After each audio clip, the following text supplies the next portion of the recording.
El 4 de septiembre de 2012, el actual presidente de Colombia, Juan Manuel Santos, inició un proceso de acercamiento con las FARC para ponerle fin al conflicto.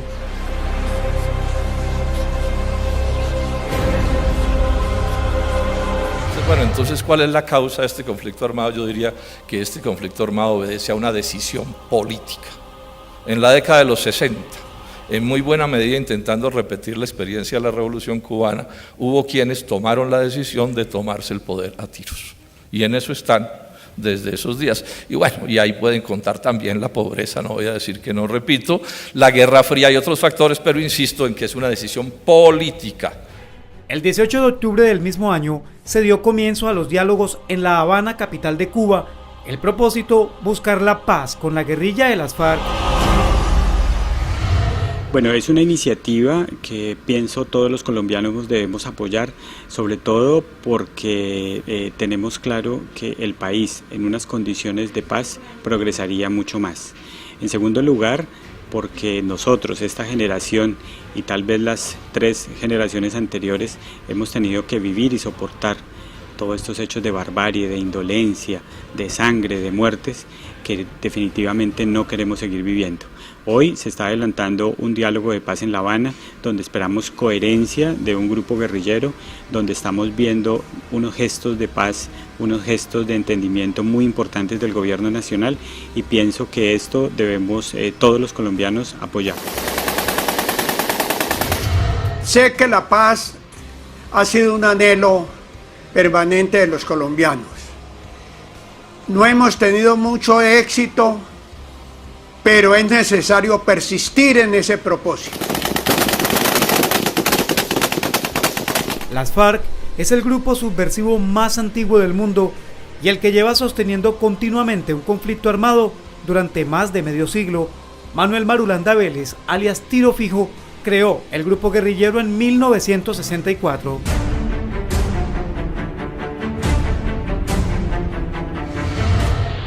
Esas primeras líneas permiten que después se convoque a la primera conferencia nacional guerrillera constitutiva de las FARC. A las FARC se le atribuyen secuestros, masacres, atentados terroristas, asesinatos y diversos delitos que afectan los derechos humanos de los colombianos.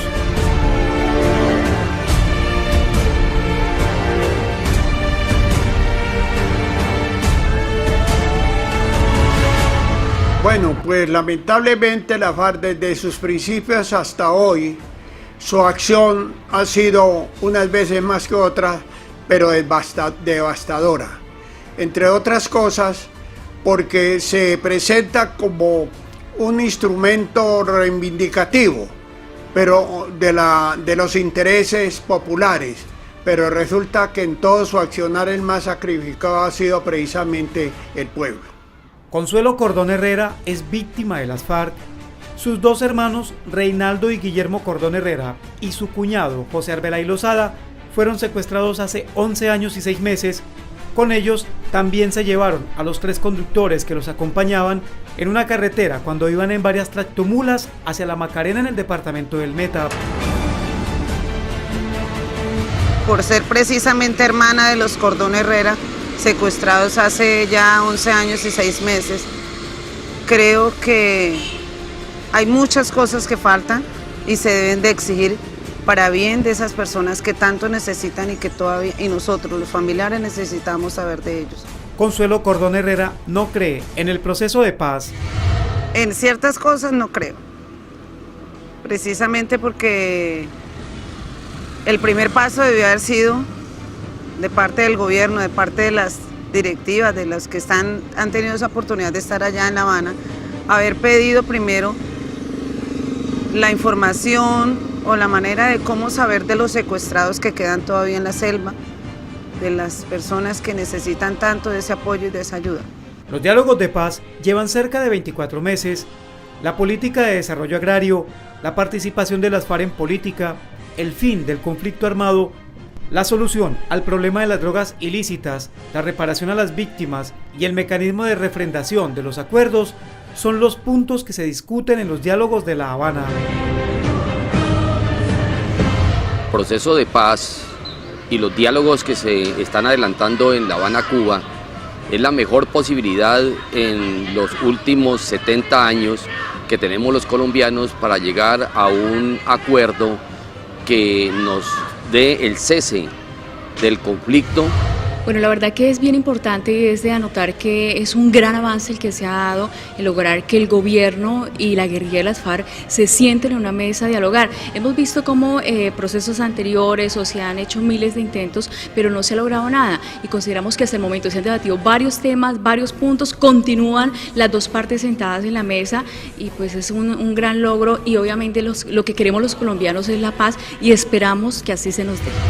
Paz para mí significa justicia social, respeto, convivencia, perdón, arrepentimiento de los errores. Yo no creo en alguien que sea tras del ladrón bufón, comete el error y además haga alarde que lo que hizo es bien. Yo creo en una persona que tenga la nobleza de decir me equivoqué, me arrepiento y cuando hay arrepentimiento habrá perdón y habiendo perdón tiene que haber propósito de enmienda para que la persona empiece un mundo nuevo y así creemos en que la persona, si ha sido ayer mala, hoy puede ser recta y buena y así creemos en ella. Pero el proceso de paz también tiene enemigos. Claro que sí, tiene enemigos. Esto está enmarcado en un contexto político y mientras exista este contexto político tendrá enemigos el proceso de paz. Aquí estamos hablando de una ultraderecha, estamos hablando de un sector que tiene algunos vínculos con militares retirados, digamos que no es... no estoy cometiendo ningún error a decir que en este proceso hay un enemigo grande que se llama el expresidente Álvaro Uribe Vélez y hoy como grupo político el Centro Democrático. Yo pienso que tener enemigos no es malo cuando se está adelantando un proceso como estos. Esto de pronto da luces, de pronto la misma presión de Centro Democrático ha ayudado o ha aportado para que se enderecen algunos aspectos de esta negociación. Lo importante es que eso se haga con coherencia, que eso se haga con responsabilidad. La oposición es sana, siempre y cuando se haga con responsabilidad. ¿Por qué la gente califica enemigos a los que piensan distinto? Si así se habla, pues de una vez es un discurso violento.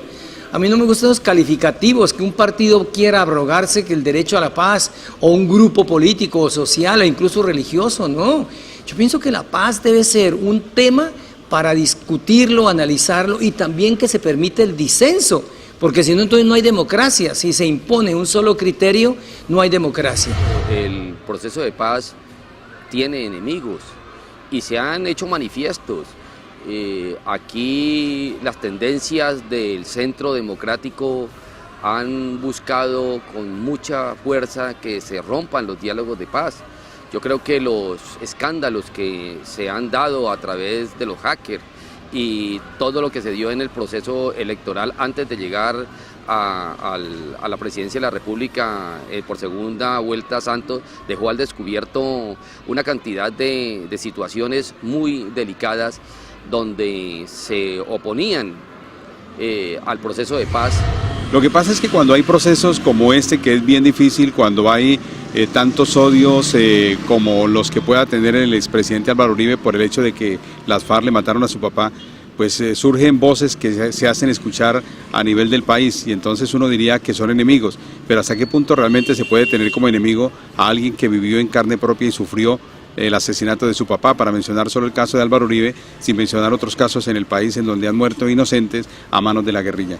Y si se firmara un cese al fuego, ¿qué se avecina para Colombia en los posacuerdos? Pues uno de los aspectos que debería tener en cuenta el posconflicto es no crear expectativas en relación a subsidios que se puedan entregar a los desmovilizados. Me explico. Cuando se desmovilizaron los paramilitares se les colocó un sueldo, una expectativa económica mensual, y cuando el gobierno dejó de pagarles esto, ellos se volvieron delincuentes. Pienso que debe tener mucho cuidado el gobierno a la hora de establecer los beneficios para quienes dejen las armas. Las víctimas es un elemento fundamental para la reconciliación, donde se entre a desnudar y se llegue al perdón. Lo segundo, a los guerrilleros hay que darle la posibilidad para que participen en lo político y también que se les dé las posibilidades que se reintegren a la vida económica. Claro, tiene que haber posconflicto. O sea, si el gobierno no plantea unas políticas agresivas de posconflicto, ¿sí?, de mejora, de llegarle a la gente, seguramente se creará otro grupo guerrillero, ¿sí? El posconflicto no va a ser sencillo, pero sobre todo requiere de una inversión social, requiere de una mano amiga del Estado para las regiones donde más se ha vivido el tema del conflicto durante estos últimos 60 años.